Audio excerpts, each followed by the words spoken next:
સુરતમાં gold mining ટ્રેડિંગના નામે કરોડોની સાયબર છેતરપિંડીનો ચોંકાવનારો કિસ્સો સામે આવ્યો છે। આ ઊંચા નફાની લાલચ આપીને એક વ્યક્તિ પાસેથી 1,64,00,000થી વધુની રકમ પડાવી લેવામાં આવી છે। સમગ્ર મામલે સાયબર ક્રાઇમ સેલે તપાસ શરૂ કરી છે। સાયબર ઠગોએ અંજલિ મોદી નામના ફેસબુક આઈડી, વોટ્સએપ અને ગોલ્ડ રશ ગ્લોબલ કેપિટલ નામની કથિત રોકાણ યોજના મારફતે ફરિયાદીનો સંપર્ક કર્યો હતો। સોનાની ખાણમાં રોકાણ કરવાથી ટૂંકા સમયમાં મોટો નફો મળશે તેવી લાલચ આપી ફરિયાદીને વિશ્વાસમાં લેવામાં આવ્યો હતો। તારીખ 10 ડિસેમ્બર 2024થી 25 એપ્રિલ 2025 દરમિયાન પ્રારંભિક રોકાણ, tax, margin money, audit fee અને આંતરરાષ્ટ્રીય ટ્રાન્સફર ફી સહિતના વિવિધ બહાનાઓ હેઠળ ફરિયાદી પાસેથી અલગ અલગ બેંક ખાતાઓમાં કુલ 1,63,98,012 ટ્રાન્સફર કરવામાં આવ્યા હતા।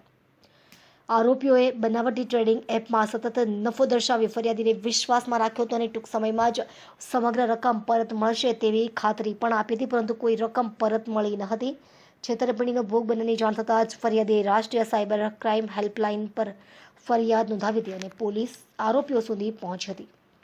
છેલ્લા 2 વર્ષથી એક ફરિયાદી સાથે ઇન્વેસ્ટમેન્ટ ફ્રોડ આચરવામાં આવતું હતું, જેમાં ગોલ્ડ રશ માઇનિંગ કંપનીના નામનું એક ખોટી કંપનીની ઓળખ આપીને પછી ખોટી વેબસાઇટ બનાવવામાં આવી હતી અને ખોટી વેબસાઇટમાં એમની આઈડી પણ બનાવવામાં આવી હતી।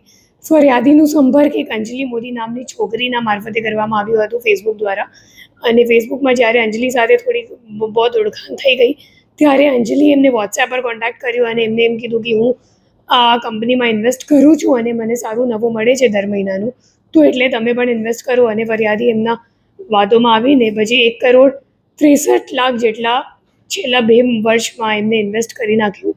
અને જ્યારે વિડ્રોવલની વાત આવી તો ત્યારે એમને ખબર પડી કે એમની સાથે છેતરપિંડી થઈ ગઈ છે, કેમ કે પછી વિડ્રોવલ માટે એ લોકો જે સામેવાળી કંપની છે એમની પાસેથી અલગ અલગ ચાર્જિસના બહાને અન્ય રૂપિયા પણ મેળવવા માટે પ્રયત્ન કરતી હતી।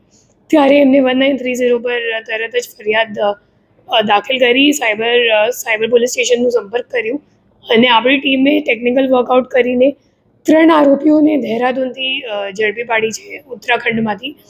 અને જે તમામ આરોપીઓ છે એ મોહમ્મદ ઇઝહાર જે અકાઉન્ટ હોલ્ડર છે એ છે, પછી બીજો આરોપી છે મોહમ્મદ સુમેર, ત્રીજો આરોપી છે મોહમ્મદ ઉવેશ। તે 3 આરોપી તો બેઝિકલી જે મોહમ્મદ ઇઝહાર છે એ અકાઉન્ટ હોલ્ડર છે, એમના ખાતામાં કુલ 2 લાખ રૂપિયા આવ્યા હતા અને પોતાની અકાઉન્ટ આપવા માટે એમને કમિશન પણ મળી હતી। અને એમના ઉપરના જે 2 વચેટિયા છે એ મોહમ્મદ સુમેર છે અને મોહમ્મદ ઉવેશ છે, અને બંનેના ઉપરનો જે આરોપી છે અત્યારે ફરીદાબાદ જેલમાં છે, એમને પણ ટ્રાન્સફર વોરંટ મારફતે અહીંયા લાવવામાં આવશે।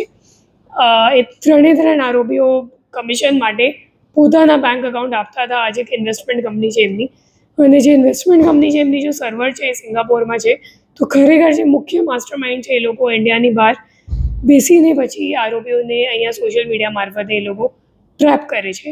તો હું લોકોને અપીલ કરું છું કે અગર કોઈ પણ તમને શોર્ટકટ મનીનો લાલચ આપે કે તમે અગર આમાં ઇન્વેસ્ટ કરશો તો તમને સારો નફો મળશે, મહિનામાં મળી જશે, તો મહિનાનું આટલું ટકા નફો મળશે, તો એવી કોઈ ટ્રેપમાં આવતા નથી। અને સોશિયલ મીડિયા અથવા તો ટેલિગ્રામ ઉપર સંપર્ક થયેલા માણસ ઉપર વિશ્વાસ નથી કરતા, અને કોઈ પણ અજાણ્યા બેંક એકાઉન્ટમાં તમારો પૈસો નથી ટ્રાન્સફર કરતા। તમારી જે આખી પૂંજી છે, લાઈફ ટાઈમની સેવિંગ્સ છે, એ તમામ આમાં જતું રહેશે, અને એ લોકો મોટાભાગે આંતરરાષ્ટ્રીય ગેંગ તરીકે ઓપરેટ કરે છે, અને અમે લોકો પણ એમાં રિકવરી આપી શકાય એ અઘરું છે। તો એટલા માટે તમે અગર સતર્ક રહેશો તો તમારી સાથે કદાચ સાયબર ફ્રોડ નહીં બનશે।